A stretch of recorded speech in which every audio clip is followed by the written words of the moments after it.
White white colour ની જો એની મોઢું છે ત્યાંથી ઝીણી ઝીણી ટીલી છે છે તો અમે પછી આખું આમ જાગી જાગીને આપણે ડર ના હિસાબે કોઈ હોઈએ નહીં ને આમ બધી બધી કરીને ઘણી ઘણી આપણે એમ થઈ ગઈ સાપ કેમનો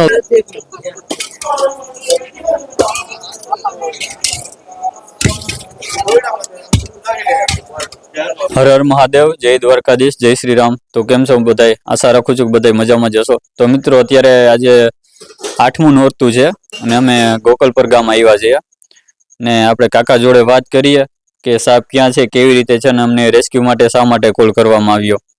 તો પેલા તો તમારું પૂરું નામ બતાવો અને તમારા ગામનું નામ બતાવો। ભીખાભાઈ દામાભાઈ પરમાર, હા, ગામ ગોકલપર।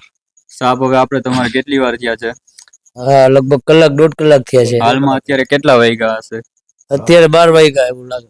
મિત્રો અત્યારે રાત્રિના 12 વાગ્યાનો સમય છે અને સાપ 2 કલાક થયા છે, 1 કલાક 2 કલાક થયા।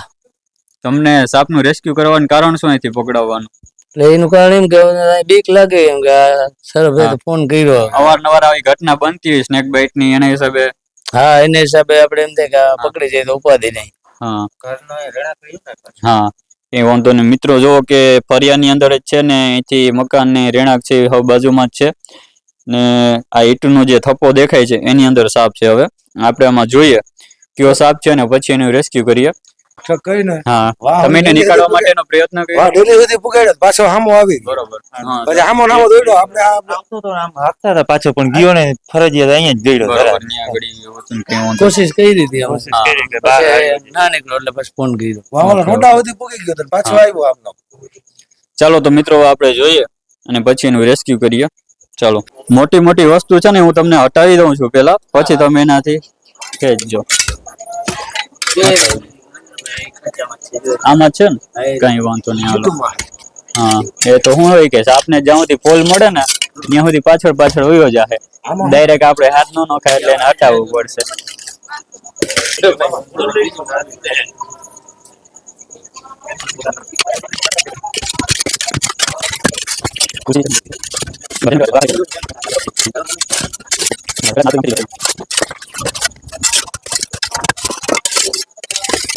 મિત્રો સાપ છે એ થોડોક પાછળના ભાગે છે એટલે આપણે અહીંયા આમ કરીએ કે તો વાંધો આવે એમ નથી।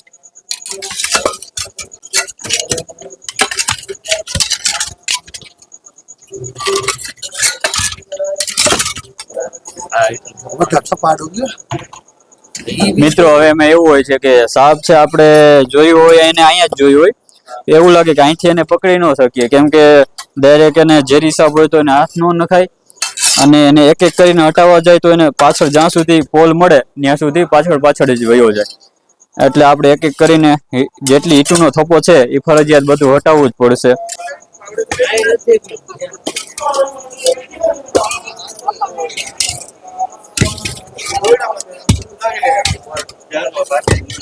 મિત્રો આ સમયે આવી રીતે કોઈ પણ સ્નેકમેન હોય અને સાપનું રેસ્ક્યુ કરતા હોય તો ખાસ કરીને ધ્યાન રાખવું। જો કે તમને ખ્યાલ હોય છે કે જે આપણે રેસ્ક્યુ કરવા આવ્યા છે જે સાપ છે એ પાછળના ભાગે હોય છે, પણ આપણે બીજી કોઈ પણ જગ્યાએ જે હાથ નાખીએ છીએ ને ત્યાં ખાસ કરીને ધ્યાન રાખવાનું, કેમ કે એક સાપ ને ઘણી વખત એવું બનતું હોય છે કે બીજો પણ સાપ હોઈ શકે છે। એટલે તમે પેલી જગ્યાએ સાપનું રેસ્ક્યુ કરતા હોવ છો અને બીજો સાપ હોય છે એ કદાચ કદાચ સાપ હોય ક્યારેક, તો બધી જગ્યાએ હાથ નાખવામાં ખાસ કરીને ધ્યાન રાખી જોઈ જાણી અને પછી હાથ નાખવો, કેમ કે તમે પેલા સાપનું રેસ્ક્યુ કરવા માટે આવ્યા હશો અને કદાચ ઘણી વખત એવું પણ હોય છે કે એક જગ્યાએ 2 સાપ પણ હોઈ શકે। તો આપણે બધી જ જગ્યા છે જે જોઈ જાણીએ અને પછી ત્યાં હાથ નાખવો અને એનું રેસ્ક્યુ કરવું।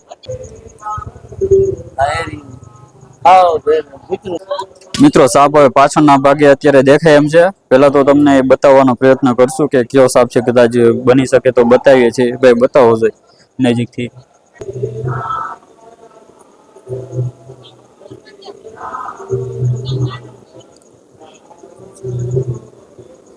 સ્થિર।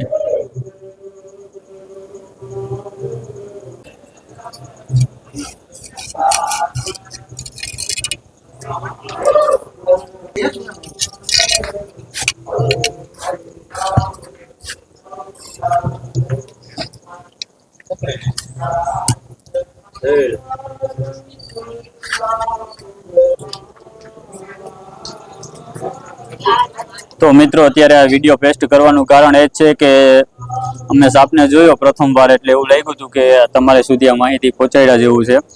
એટલે કે સાપ છે આપણે કોમન ક્રેટ નામનો સાપ છે અને કાળોતરો સાપ છે. એનું ઇંગ્લિશ નામ છે કોમન ક્રેટ અને આનું ગુજરાતી નામ છે કાળોતરો સાપ. અને આમાં ન્યુરોટોક્સિન નામનું ઝેર આવે છે, જેના બાઇટ પછી માણસ કોમામાં પણ જઈ શકે છે. એટલે કે અત્યારે આપણે રાત્રિના સમયે જ આ સાપ નીકળે છે. તમને ખ્યાલ હશે, અમારા બીજા તમે વિડીયો પણ ઘણા બધા જોયા હશે કે આ સાપ છે એ વધારે ભાગે રાત્રિના સમયે જ નીકળતો હોય છે. જો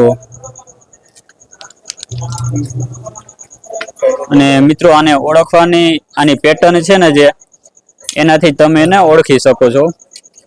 જો કે એના ઉપર વ્હાઈટ કલરની પટ્ટી છે અને મોઢું છે ત્યાંથી એમને થોડેક સુધી ડોક સુધી જોવો કે અહીંયા સુધી એમને વ્હાઈટ ટીલી છે ને ત્યારબાદ અહીંયા સુધી પૂંછડી સુધી એને વ્હાઈટ પટ્ટી છે. એટલે આ રીતે તમે એને ઓળખી શકો છો. અને એકદમ બ્લેક કલરમાં આવે છે. જો ના બતિક ન કરતા.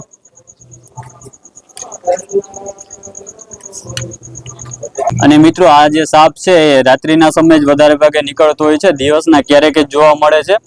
અને આ સાપ એક માણસ છે એની ગરમી એટલી પસંદ કરે છે કે જે લોકો આપણે સૂતા હોય ને એની આજુબાજુમાં આવીને સૂઈ જાય છે અને આપણે પડખું કે ફરીએ અને દબાવ આવે એટલે સીધો તુરંત બાઇટ કરી લે છે. અને આના દાંત પણ એટલા મુશ્કેલ આવે છે કે તમને બાઇટ કર્યા પછી ઘણા એવા અંગ ઉપર બાઇટ કરે છે શરીરમાં, ત્યાં તમને ખબર પણ નથી પડતી કે એને બાઇટ કરી લીધું છે, એટલે કે એને કરડી લીધું છે એમ. અને ત્યારબાદ જો આપણે ખબર ન પડે અને હોસ્પિટલે ન પહોંચીએ તો 4 થી 5 કલાકની અંદર મૃત્યુ પણ પામી શકીએ છીએ અને કોમામાં પણ જઈ શકીએ છીએ. ચાલો આપણે એને બરણીની અંદર પૂરી દઈશું. મિત્રો આની મેઇન ખાસિયત એવી છે કે એક માણસની આજુબાજુમાં એની ગરમી પસંદ કરે છે એટલે આજુબાજુમાં આવીને સૂઈ જાય છે. અને એક ખાટલા ઉપર કે એવી માન્યતા છે કે સાપ ક્યારેય ખાટલા ઉપર ન ચડી શકે, પણ બધા સાપ છે મિત્રો ખરેખર ખાટલા ઉપર કે નથી ચડતા. આ સાપ છે એ ખાટલા ઉપર ચડીને પણ બાઇટ કરે છે. અને આના બાઇટ પછી 2 થી 3 કલાકની અંદર એનું ઝેર છે અસર કરવાનું ચાલુ કરે છે. અને તમને આ સાપે તુરંત બાઇટ કર્યું અને તમને એવું લાગે છે કે ચાલો એને બાઇટ કર્યું અને આપણે કલાક સુધી કંઈ થયું નથી એટલે હવે કંઈ નથી થવાનું, પણ ખરેખર મિત્રો આનું ઝેર છે એ તમને 3 થી 4 કલાકની અંદર અસર કરવાનું ચાલુ કરે છે. ચાલો આપણે એને અંદર પૂરી દઈશું.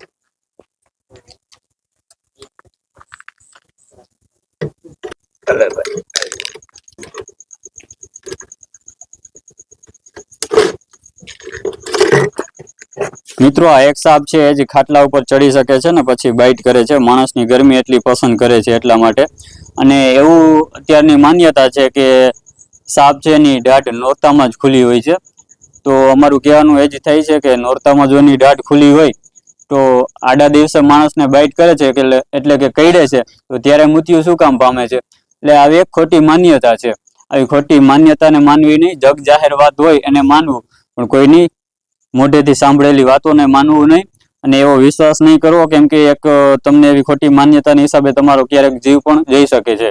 સાપ છે એ નોરતામાં જ વધારે ભાગે બાઇટ કરે છે, વધારે ભાગે નીકળે છે અને નોરતામાં જે એની દાઢું ખુલ્લી હોય છે. પણ મિત્રો એ વાત છે એ તદ્દન ખોટી છે કે નવરાત્રિના સમયની અંદર જ વાતાવરણ આખું બધું ચેન્જ થતું હોય છે કે ગરમી, ઉકળાટ, ઠંડી બધું ત્યારે જ ભેગું થાય છે.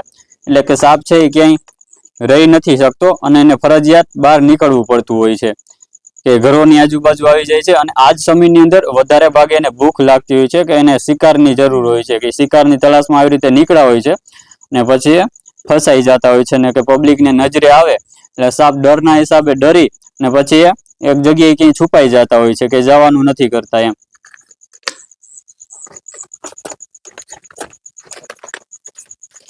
મિત્રો થોડીક જમીનની જગ્યા છે એ લેવલમાં નથી એટલે થોડુંક ઊંચું નીચું રહી ગયું હોય તો ત્યાંથી રિટર્ન પાછો નીકળો છે. જો કે ખાસ કરી અને આ રીતે જ્યારે એનું આમ શરીર હોય ને આપણે બહેણીની અંદર પૂરતા હોય ત્યારે ખાસ કરી અને ધ્યાન રાખવું કે આવી રીતે ઘણી વખત સાપ નીકળી શકતા હોય છે ને કેટલા બધા સ્નેકમેન છે એને આવી રીતે બાઇટ થયેલું છે. હમણાંના જ ઘણા બધા એવા કિસ્સા છે કે એને જ્યારે બહેણીની અંદર પૂરતા હોય ને ત્યારે હાથેથી એક જગ્યાએથી એને ધક્કો મારતા હોય ને સાપ ત્યાંથી મોઢું કાઢી અને કરડી લેતા હોય છે. એટલે કે બધા જ સ્નેકમેન ભાઈઓને એટલું જ કહેવાનું કે ખાસ કરીને ધ્યાન રાખવું, જિંદગી છે બહુ કિંમતી છે. જો કે આપણે બધી મહેનત કરી હોય ને જે લેવલે પહોંચ્યા હોય અને એવા લેવલમાં ધ્યાન રાખ્યા વગર આવા સાપ જે બાઇટ કરી લઈએ તો આપણી જિંદગી જીવ છે જઈ શકે છે. એટલે ખોટી સાપને રેસ્ક્યુ કરવામાં જડાઈ નહીં કરવી અને સફળતાપૂર્વક અને શાંતિથી જ એનું રેસ્ક્યુ કર્યું. જો આપણે હશું તો બીજા સાપને રેસ્ક્યુ કરી શકશું, પબ્લિકને ટેન્શન દૂર કરી શકશું અને સાપોના જીવ બચાવી શકશું. જો આપણે જ નહીં હોય તો પછી કાંઈ નહીં, ખોટી દેખાવગીરી નહીં કરવી અને શાંતિપૂર્વક અને સફળતાથી જ એનું રેસ્ક્યુ કરવું.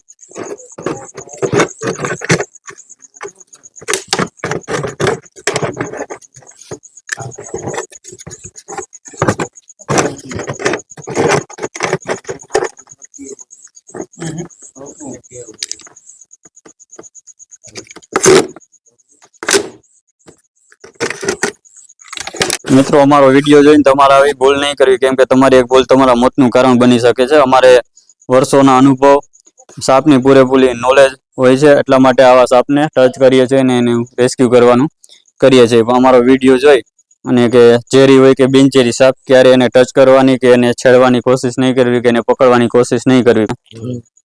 આ વ્હાઈટ કલરની જો એને મોઢું છે ત્યાંથી આ ઝીણી ઝીણી ટીલી છે આ એટલીક જગ્યામાં એની આમને ટીલી છે ડોક સુધી થોડેક સુધી, તે પછી એમને વ્હાઈટ પટ્ટી છે. આપણે એમ કહીએ કે નોરતામાં સાપની દાડુ ખોલી હોય તો આડેદી એની બંધ હોય, તો આડેદી કઈડે તો મરી જાય છે. તો આ એક ખોટી માન્યતા છે કે એવી પેલાની એવી વાતો વહી આવે માન્યતા છે. ખોટી માન્યતાને માનવું નહીં, કેમ કે આપણી જ ભૂલ છે, આપણે ક્યારેક આપણો જીવ ગુમાવી શકીએ છીએ એના હિસાબે. હવે સાપ નું રેસ્ક્યુ થઈ ગયું એટલે અમારે નિરાશ થઈ ગઈ કે આ અટાણુંથી ડર હતો અમને, એટલે એને કોલ કર્યો હતો. એટલે અમને એમ થાય કે આ જો સાપ નું રેસ્ક્યુ થઈને વયો જાય નહીં તો આપણે નિરાશ થઈ જાય અને ઉપાધિ વગરનું કામ થઈ જાય. એટલે હવે શાંતિ થઈ ગઈ કે સાપનું રેસ્ક્યુ ના થયું હોત તો શું કરત તમે? તો અમે પછી આખું આમ જાગીને આપણે ડર ના હિસાબે કોઈ હોઈએ નહીં ને આમ ફરી બધી કરીને ઘણી આપણે એમ થાય કે સાપ કેમનો ગયો. તમારા ઘરની અંદર જે 15 20 કે 5 10 સભ્યો હોય બધાને નીંદર ન આવે, ટેન્શન રહે અને એના અમુક ધ્યાન રાખવું પડે કે કેમનો જાય. એમ થાય કે બજારમાં વહી જાય સારું, એવી રીતે ધ્યાન અવારનવાર ગામની અંદર પણ તમારે બધી જગ્યાએ બનાવ બનતા હોય એના હિસાબે બધા વ્યક્તિ છે ડરીને રહેતા હોય ને સાપનો તો ડરે જ એવો છે, ડર એવો છે જોરદાર. એટલે આપણો જીવ ન્યા ન્યા રહીએ. સારું કામ છે નરેન્દ્રભાઈ, અમે તમારો વિડીયો જોતા એના હિસાબે તમારો નંબર ગોતીને મેં કોલ કર્યો. નરેન્દ્રભાઈ કોલ કરી જો અત્યારે આવે તો આ સાપનું રેસ્ક્યુ થઈ જાય. થેન્ક યુ, ખૂબ ખૂબ આભાર. ચાલો તો મિત્રો, સહી સલામત રેસ્ક્યુ થઈ ગયો છે. આપણે એવી જગ્યા ઉપર એને રિલીઝ કરીશું કે જ્યાં એને શિકાર એને પાણી બધી વસ્તુની સગવડ મળી રહે. આજુબાજુ 3-4 કિલોમીટર સુધી રહેણાંક કે વાડી વિસ્તાર ના હોય અને મોટો જંગલી એરિયો હોય એમાં વિતાવી શકે. ચાલો તો આપણે એને પર્યાવરણની અંદર આઝાદ કરી દઈશું. ધન્યવાદ, આભાર.